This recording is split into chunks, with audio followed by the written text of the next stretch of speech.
back. With me I have Joe Watson, former mayor of Star, right? Oh, you were the first mayor of Star. Yes. Oh, wonderful. So you've lived a very eventful life, and how old are you now? 86. And what is the key? What would you say would be the key for, because you're very vigorous, very energetic, and you're engaged in life and doing things. What would be the key, would you say, to stay healthy, even though you're aging? Yeah, I think it's important to not do things in your life to where you have to worry about what you've done and feel guilty about. Yeah. But also just keeping fit. Yeah. And avoiding the things that cause you not to be fit. Because you're telling me that you won a weightlifting competition. How old were you then? I think I was 74, if I remember right. Still a youngster. Just before my 75th birthday. Was it really? It was over at the Snake River Powerlifting and Benching Championships over there. And had you ever been in a competition before in weightlifting? Never. And you were 74 years old, and you were thinking as you were entering the competition that you were going to be competing against people in your age? Yes, I was told that they divide you up by your weight and your age group. And but in truth, though, you showed the youngsters how it was supposed to be done.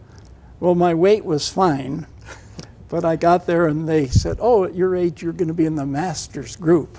Yeah. And I thought, "That's great. Where are these old masters around here?" And I couldn't see any old folk. No.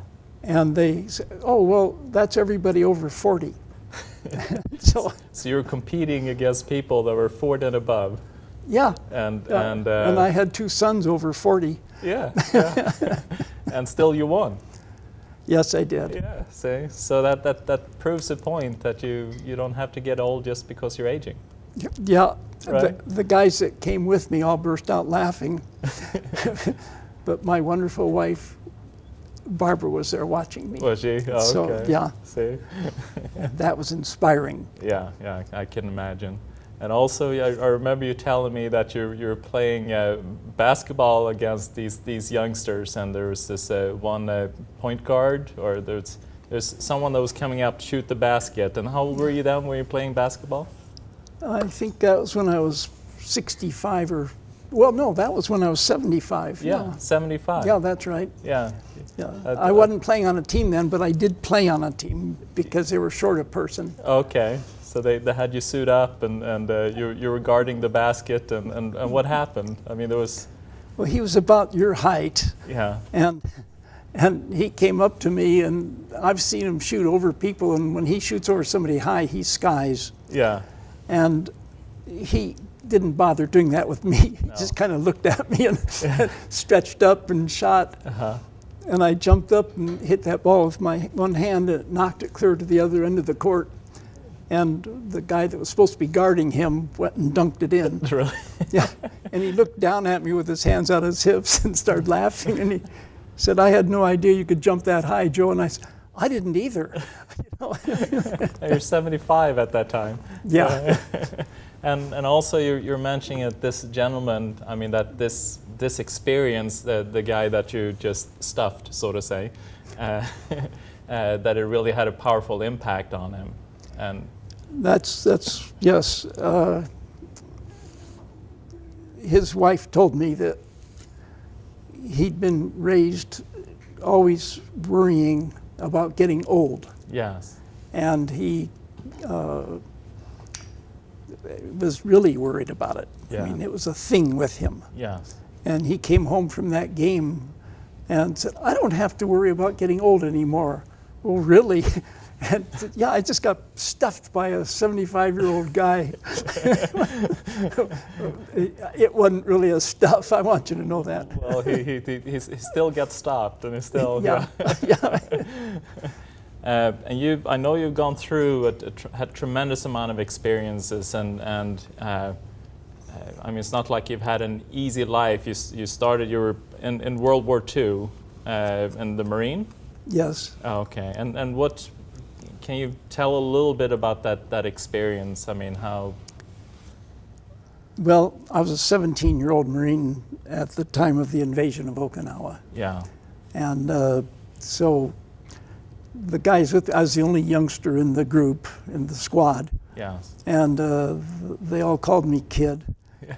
And they watched over me. Yeah. There's hardships to do with that. You question whether or not you're going to be brave or be a coward. Yeah. Yeah. You know, I mean, this comes up in your mind. Absolutely. And it's a common thing, I understand. Yeah. And but they watched over me, and the toughest thing in that was seeing people that you more or less idolized Yes. get injured. Yeah. Yeah. And that was very, very difficult. Yeah. That I can imagine. But it's something that was there. Yeah. But the whole experience was very good for me. In what way, you feel? Well, it helped me grow up. Yeah. Well, you had to grow up quite quickly, I would assume. Yeah, it was. So you were part, I mean, coming on the ships, and you were then, were you storming some beaches then, where you have artillery coming against you as you were storming? Yeah, well, we went in on landing craft to the beaches. Yeah. Yeah. I was with the 1st Marine Division, and our main place was Okinawa's kind of got a skinny place in the middle of it, and we were right there. And was that a very peaceful area, or was there a lot of casualties taking place in that? I mean, how would you describe it compared to the rest of the war zones? Well, I'll tell you this, in Okinawa as a whole, there were more Marines killed than any other island invasion. Yeah. Yeah. And after a few days, why the skies were just black with kamikaze planes. Yeah, yeah. And so that's just something we experienced. Yeah.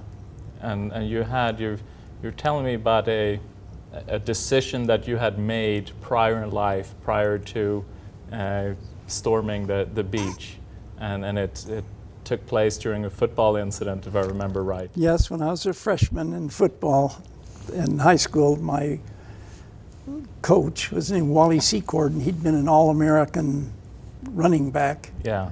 And he weighed over 200 pounds, and he could run fast and hard. Yeah. And he came running.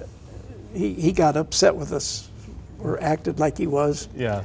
And he said, "Okay, you guys all get out in the middle of that field. I'm going to take this ball behind the goal line here, and I'm going to run it through all of you. Yeah, yeah. And I just dare any one of you to try to tackle me."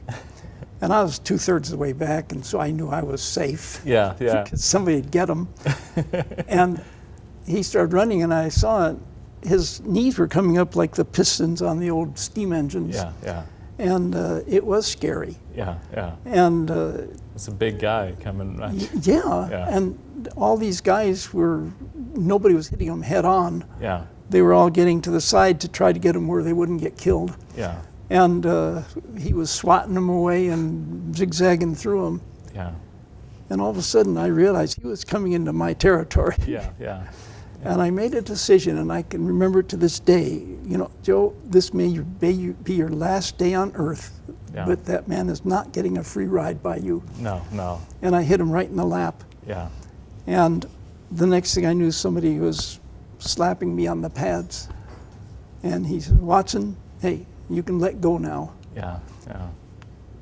Well, what I learned from that was that sometimes there are things it's just scary to do, but hit it head on. Yeah, exactly. And that's helped me throughout my life. Yeah, and I know you've gone through a lot. I mean, you've lost several children, 3 children. Yes, I lost I lost 3 of my 7 children. Yes. And each in separate incidents. Yeah. And my first wife. Yeah. So. But you know, you don't put that aside and ignore it and think it never happened. Yeah. But life goes on. Yeah, yeah. And you can't just give up. And I've known people that have done that. Yeah. You know, in the various senior centers and stuff, that they lose a spouse or something like that, and it's like their life is over. Yeah. And they're miserable. Yeah. Well, you're no good to other people if you're going around being miserable. Exactly. And that's how I feel about it. Yeah, and that's why I'm really grateful that you're willing to do this interview, because I think that's a really important message. Well, it's my pleasure to be on your program. Right. Thank you.